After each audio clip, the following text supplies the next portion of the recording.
जय Malhar news चॅनलच्या सर्व प्रेक्षकांना सपना चौधरीचा नमस्कार। नंदुरबार लोकसभेसाठी आज भाजपाच्या उमेदवार हिना गावित यांनी नंदुरबार शहरातील DR हायस्कूल या मतदान केंद्रावर जाऊन आपला मतदानाचा हक्क बजावला आहे। पंतप्रधान नरेंद्र मोदींची झालेली सभा आणि त्यांना 4 जागा मिळवून देण्याचा जनतेचा ध्यास पाहता आपला विजय निश्चित असल्याचा विश्वास यावेळी त्यांनी बोलताना व्यक्त केला। मतदानाच्या अगोदर डॉक्टर हिना गावितांनी नंदुरबार शहरातील गणपती मंदिर आणि स्वामी समर्थ केंद्रात जाऊन विधिवत पूजा देखील केली। यावेळी डॉक्टर हिना गावित यांनी आपली प्रतिक्रिया व्यक्त केली आहे। काँग्रेसचे उमेदवार ॲडव्होकेट गोवाल पाडवी यांनी आज नंदुरबार जिल्ह्यातील धडगाव तालुक्यातील असली या गावी आपला मतदानाचा हक्क बजावला आहे। यावेळी त्यांच्या समवेत त्यांचे वडील माजी मंत्री आमदार केस पाडवी आणि आई हेमलता पाडवी ह्या देखील उपस्थित होत्या। सकाळच्या सत्रात ऊन कमी असल्याने मतदारांनी सकाळीच बाहेर होऊन मतदानाचा हक्क बजावण्याचे आवाहन त्यांनी केले। यावेळी काँग्रेसचे लोकसभेचे उमेदवार ॲडव्होकेट गोवाल पाडवी यांनी आपली प्रतिक्रिया व्यक्त केली आहे। तसेच राज्याचे आदिवासी विकास मंत्री डॉक्टर हिना गावित यांनी आज आपले मूळ गाव असलेल्या नटावद येथे आपल्या मतदानाचे कर्तव्य पार पाडले आहे। नटावदच्या ग्रामदैवत भवानी मातांचे दर्शन घेऊन त्यांनी मतदानाला जाण पसंत केले आहे। लोकशाहीच्या बळकटीकरणासाठी सर्वांनी मतदान करण्याचे आवाहन यावेळी मंत्री डॉक्टर हिना गावितांनी केले आहे। यावेळी मात्र डॉक्टर हिना गावित यांनी आपली प्रतिक्रिया व्यक्त केली आहे। तर सकाळी नंदुरबार शहरातील वृद्ध व अंध व्यक्तींनी आपले मतदान करून लोकशाहीचा हक्क बजावला आहे। तर नव मतदारांनी देखील सकाळी आपल्या मतदानाचा हक्क बजावला आहे। नंदुरबार लोकसभा मतदारसंघात पहिल्या टप्प्यात सकाळी 7 ते 11 वाजेपर्यंत 22.14% मतदान झाले होते, तर दुपारी 1 वाजेपर्यंत 7,35,000हून अधिक मतदारांनी म्हणजेच जवळपास 37.33% मतदारांनी आपल्या मतदानाचा हक्क बजावला होता। नंदुरबार विधानसभा क्षेत्रात सकाळी 11 वाजेपर्यंत 18% म्हणजेच 61,762 मतदारांनी आपला मतदानाचा हक्क बजावला होता, तर दुपारी 1 वाजेपर्यंत हाच मतदानाचा वेग वाढून थेट 34.1% झाला होता। अशाच प्रकारे मतदानाचा वेग असल्यावर 65% पर्यंत नंदुरबार लोकसभा मतदारसंघात मतदान होण्याची शक्यता वर्तवण्यात येत आहे। सपना चौधरी, जय मल्हार न्यूज, नंदुरबार।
मतदानाचा दिवस आहे आणि आज सकाळी मी या ठिकाणी माझं मतदान केंद्राला येऊन मतदान केलेलं आहे आणि माझं जिल्ह्याच्या जनतेला आवाहन आहे की आपण मतदानाचा हक्क आजच्या दिवशी बजवावा आणि दुपारून ऊन जास्त पडतं त्याच्यासाठी आपण सकाळीच मतदान जास्तीत जास्त प्रमाणात करावे। सर्व मतदारांना माझी विनंती आहे की मतदानाचा हक्क आपण बजावला पाहिजे। हा राष्ट्रीय हक्क आहे आणि तो निश्चितपणाने प्रत्येकाने बजावून देशाबद्दलचा अभिमान या ठिकाणी दाखवला पाहिजे। देशाबद्दलची श्रद्धा त्याच्यामधून निश्चितपणाने दिसते। आज इथे असली इथे परिवारसह आम्ही सर्वांनी मतदान केलं आहे। उत्तम प्रतिसाद आहे, लोक उत्साहामध्ये बाहेर येत आहे। सकाळचा वेळ खरंच बरं वेळ असतो का दुपारून ऊन वाढेल, तर मी सर्व मतदारांना मतदार बंधू भगिनींना हेच विनंती करेल की आपण हे लोकशाहीच्या प्रक्रियेत सहभागी व्हावा। धन्यवाद। आम्ही आज माझा मतदान इथे श्रॉफ हायस्कूलला नोंदवलेला आहे आणि सगळे नंदुरबारकरांसाठी माझं हा निवेदन आहे की त्यांनी पुढे येऊन आज मतदानचा दिवस आहे तर मतदान करा, वाट पाहू नका संध्याकाळची किंवा ऊन कमी होईल। आता जे काही आहे तुम्हाला मतदान करायचे आहे, हा आपला अधिकार पण आहे आणि ते वापर केलाच पाहिजे। आणि आपण जर बघितलं तर नंदुरबारमध्ये तसा चांगला प्रतिसाद आहे। आपले काही भागात फार चांगला प्रमाणात मतदान होतो आहे। प्रत्येक ठिकाणी मोठी ते लाईन जे आहे ते लोकांची म्हणजे ते वाट पाहत आहेत मतदान करण्यासाठी।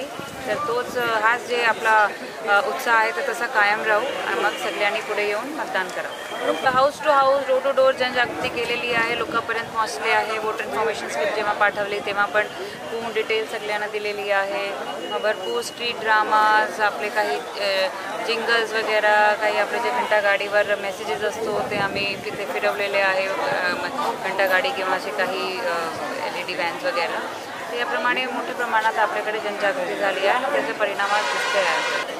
सगळे नंदुरबारकरांसाठी आमची एक विनंती आहे की सगळ्यांनी पुढे येऊन मोठ्या प्रमाणात मतदान करायचे। आज आपला मतदानाचा दिवस आहे तर सगळ्यांनी घराचे बाहेर पडायचे आहे आणि बाहेर येऊन मतदान करायचे आहे। त्यांचा अधिकार आहे, तुमचा हा मत आहे ते तुम्ही टाका, हीच माझी विनंती। आम्ही, माझा परिवार, बहीण, आई वडील, आम्ही सगळ्यांनीच मतदानाचा हक्क बजावलेला आहे आणि आता सकाळपासून 3 तास झाले मतदान सुरू होऊन।